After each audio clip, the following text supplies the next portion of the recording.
Hello, everybody. I'm Tabor Hankins, I'm Michelle Sherman. and today we're going to be presenting for our Module 2 through 15 ELL Strategy Mini-Teach. We're going to be presenting Strategy 25 and 30.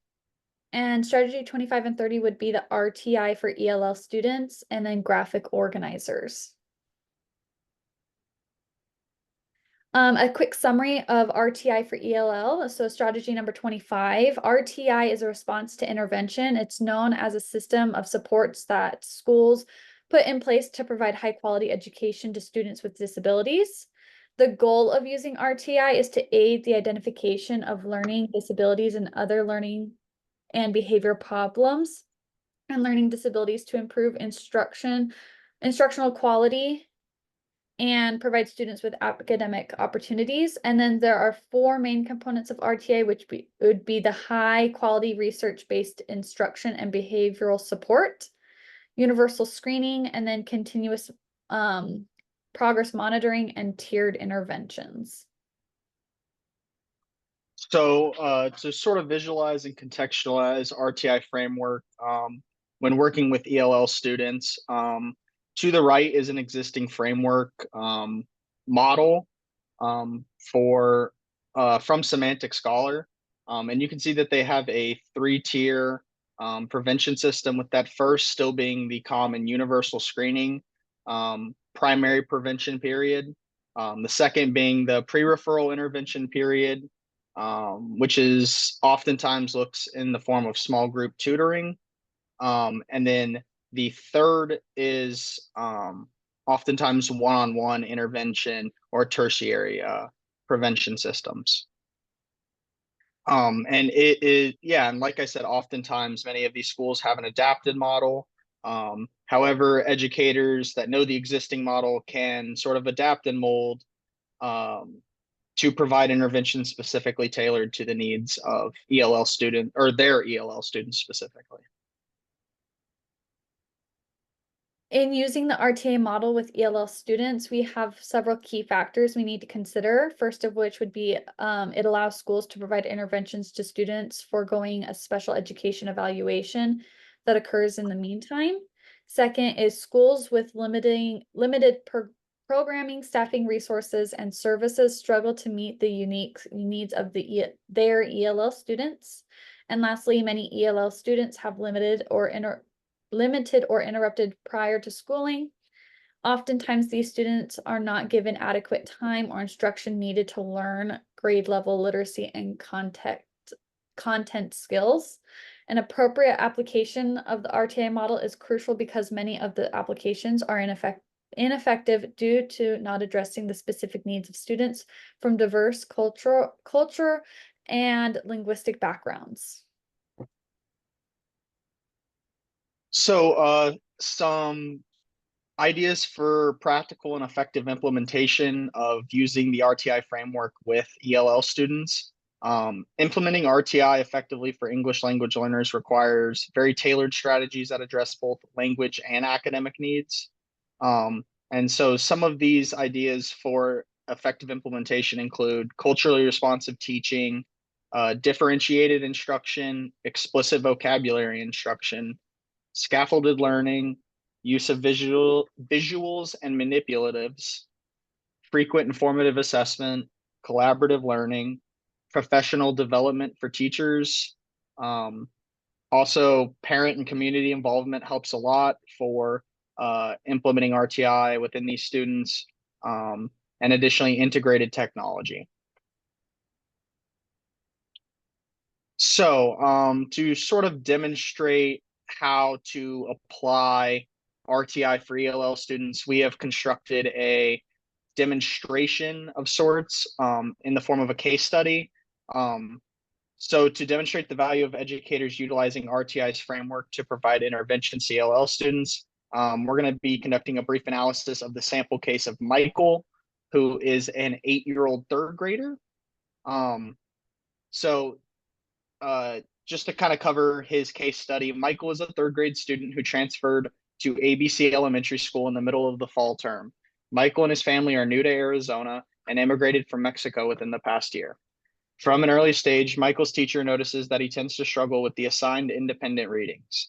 Upon administering and reviewing the universe, upon administering and reversing and reviewing the universal, the teacher notices that Michael's scores have fallen below the third grade level. Additionally, throughout a 7 week period, the teacher monitors his reading fluency and performance. The teacher now begins to notice that his reading skills are not progressing at the benchmark rate intended.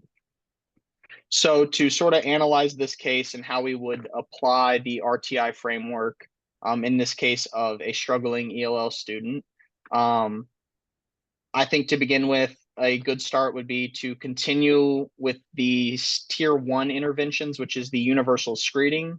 The universal screening portion of this intervention system is in the form of the 7 week period that the teacher monitors his reading fluency and performance. So by continuing to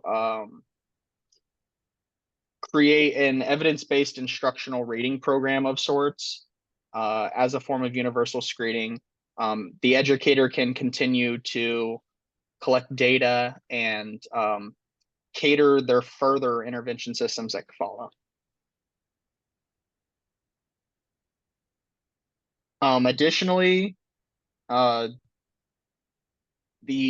educator could go on to tier 2, which would be a pre-referral intervention. And in this case, this could be the form of small group work or small group tutoring to allow Michael to feel comfortable and continue to brush up on his literacy and reading skills. And then the final tier of intervention that an educator could apply in this situation would be tertiary prevention, which is one-on-one tutoring, one-on-one working with Michael himself, and oftentimes could lead into a referral to special education. So that is just a couple ways we can analyze this case study and create 3 tiers of intervention that could possibly assist Michael to further reaching his academic goals. Now we'll move on to graphic organizers, or strategy number 30. Quick definition of graphic organizers are they are visual tools used to structure information, making it easier to understand, analyze, and synthesize. They help students visually represent and organize their thoughts, facilitating better comprehension and learning. Some benefits that students gain from graphic organizers would be using graphic organizers in education provides several benefits, enhancing both teaching and learning experiences with improved comprehension, enhanced critical thinking, organized information, support of diverse learners, facilitation of writing, encouragement of active learning, collaboration and communication, and assessment and feedback. And then we have several examples of graphic organizers. We have mind maps, Venn diagrams, flow charts, concept maps, KWL charts, and T charts. Awesome. So just to sort of visualize some of those graphic organizers that Michelle had mentioned, there in the top left, we have a process flow, or also commonly known as a mind map, a way of organizing prior knowledge and new knowledge that the student is gaining. Another form of this is directly to the right. Another way of calling this would be like a concept map. On the farthest right, in the top right, is the KWL chart, the what I know, what I want to know, and what I have learned chart, which is a way of allowing students to reflect upon their prior knowledge, their current knowledge, and then how they are processing the information in real time as they are learning it. Additionally, we can see in the bottom left that there are 2 types of Venn diagrams, which allows to show similarities and differences between 2 content topics or subjects. And then additionally on the bottom right, we have a storyline or a timeline, which is a way of arranging maybe chronological dates or a sequence of events. Some ideas for effective implementation of graphic organizers would be implementing graphic organizers effectively involves integrating them into everyday instruction, so using them constantly and every day, and adapting them to fit various learning needs, and using them as tools for both teaching and assessment. Some ways of doing this would be to start simple, use easy ones, nothing too hard for the students to understand, model their use, show the students how to use these different graphic organizers, incorporate them into lessons, using them every day for different lessons, either math or reading, and encourage student creation, use for assessment, use multiple types of graphic organizers, integrate technology. Technology is a great resource we have today, and we have a lot of different resources, whether it be through an Apple device. I know some schools use those, or through their Chromebooks. They can use different websites to make mind maps or Venn diagrams. Encourage reflection. So ask the students what they've learned and to have them write small reflections at the bottom or on the back side of their pages. And then to connect to prior knowledge and collaborate and share.